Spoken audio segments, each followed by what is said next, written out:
They called it alchemy, but it wasn't about turning lead into gold.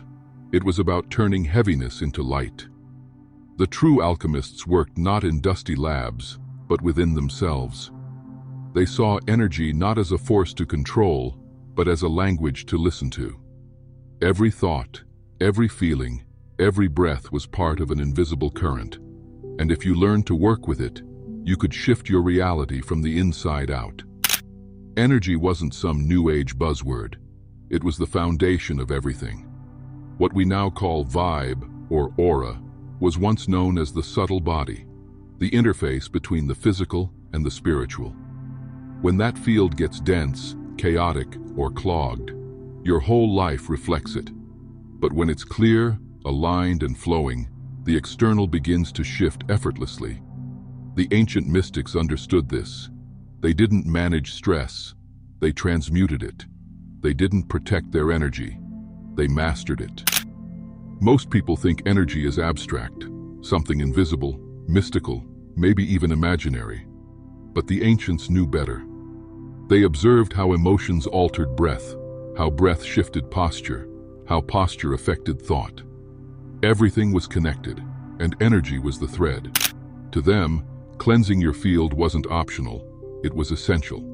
Just as you wash your body, you had to purify your energy, not out of fear, but out of clarity. Because if your field is cluttered with yesterday's pain, other people's projections, or stagnant thought loops, no amount of motivation can move you. You're trapped in residue, and residue dulls the soul. That's why they practiced breathwork, sacred movement, intentional silence. They weren't rituals for show, they were tools of transmutation. They knew, you can't think your way out of heaviness. You have to move it. And when you move it, something sacred emerges. Not an idea, a shift, a felt change in your being. The kind that doesn't need proof, because it becomes your new baseline. There are 3 sacred steps, not tricks, not hacks, but deep shifts, that every mystic understood when it came to energetic transmutation. First, awareness. You cannot cleanse what you cannot feel. You must sense the heaviness, the contraction, the static in your field. Second, breath. Not the shallow autopilot kind, but conscious breath that meets the stuckness without resistance. This breath doesn't fix, it reveals. It brings space where tension once lived. Third, intention.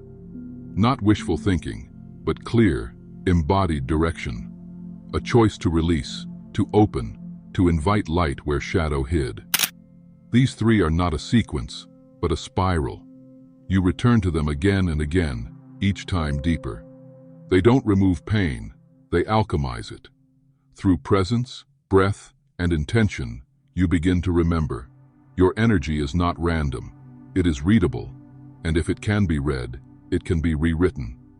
You are the author of your vibration, but only if you stop outsourcing your power.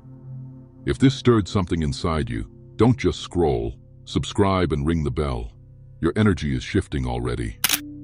Most people try to change their lives without changing their energy, and then wonder why nothing sticks. They set goals, say affirmations, follow routines, yet something stays blocked. That something is energetic residue. It's not just emotion, it's memory embedded in vibration. You can't solve it with willpower. You have to transmute it with presence. That's why true transformation doesn't begin with doing. It begins with clearing. You declutter your field, not to be pure, but to be available. Available to insight, to inspiration, to guidance that's already waiting for space to land. Energy hygiene is not spiritual luxury, it's foundational. Just as you wouldn't build a home on rotting ground, you can't build purpose on a chaotic field. Your aura is your interface with life. If it's tangled, fragmented, or dense, everything feels harder. But when it's bright and coherent, doors open without force. You align, and the universe aligns with you. Ancient energy alchemists knew that transmutation doesn't begin with effort. It begins with stillness. Before you cleanse, you must pause, feel, listen, not just to the body, but to the field around it. They believed the aura was not just personal, it was relational. It responded to places, people, even planetary movements. When your energy is clean, you're not just lighter, you're more attuned. You sense what's yours and what isn't. You stop absorbing everything. You stop leaking power. This clarity is the foundation of spiritual sovereignty, and it's not complicated. Often the most powerful practices are the simplest.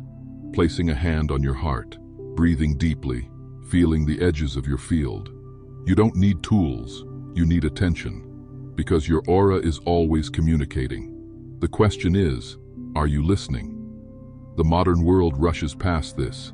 It wants instant results, aesthetic rituals, branded spirituality. But real energy work isn't flashy. It's subtle, it's invisible, and that's why it works, because it bypasses ego and speaks directly to the soul. True energy cleansing is not about chasing light, it's about meeting what blocks it. This is where most people turn away. They want peace without discomfort, clarity without chaos. But ancient wisdom tells us, whatever we avoid gains power. Energy hygiene is not just clearing, it's confronting. Meeting the dense emotions, the subtle fears, the unconscious loops that cloud the field. Not to judge them, but to witness them. Because presence transforms what resistance intensifies. The Sufi would say, what you face, you free. This is the alchemy, not escape, but transmutation. You turn heaviness into fuel, wounds into wisdom. And suddenly, the weight isn't just gone, it becomes sacred. Something in you expands, the aura brightens. You don't just feel lighter, you become more whole. This isn't performance, it's integration. The energy field reflects your relationship with yourself, and the more honestly you meet it, the more powerfully it supports you. Not by protecting you from life, but by helping you stay present in it. As your field becomes clearer, you begin to feel something strange, a lightness not made of excitement, but of absence. The absence of noise, of tension, of trying. This is the forgotten state, being, not doing, not fixing, not achieving, just being. The ancients knew that beneath all distortion, there is stillness. And within that stillness, truth is not taught, it is remembered. You start to sense your own vibration, like a song that was always playing, but muffled under static. Energy alchemy isn't about becoming someone new. It's about remembering who you've always been. The layers fall away, and what's left is simple, radiant, quiet power. Not control, but coherence. You don't push anymore. You align. And in that alignment, the world around you starts shifting. Not because you forced it, but because you no longer block it. The outer reflects the inner. Aura is resonance. When it's clear, you don't just protect your energy, you broadcast it.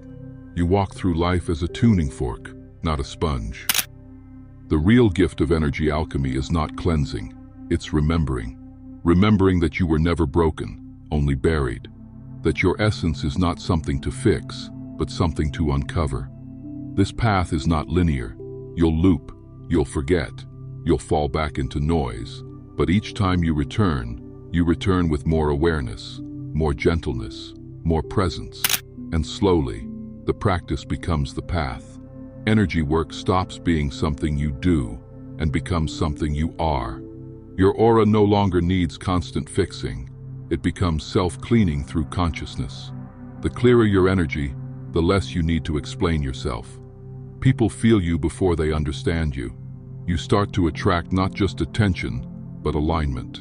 And in that space, the deepest transformation happens silently. No fireworks, no declarations, just you, becoming more and more like your true self. The paradox is, the more invisible the shift, the more permanent the change. So breathe, listen. Clear your field not to shine, but to remember you were never dimmed. What if the heaviness you keep trying to clear is actually the doorway to who you really are?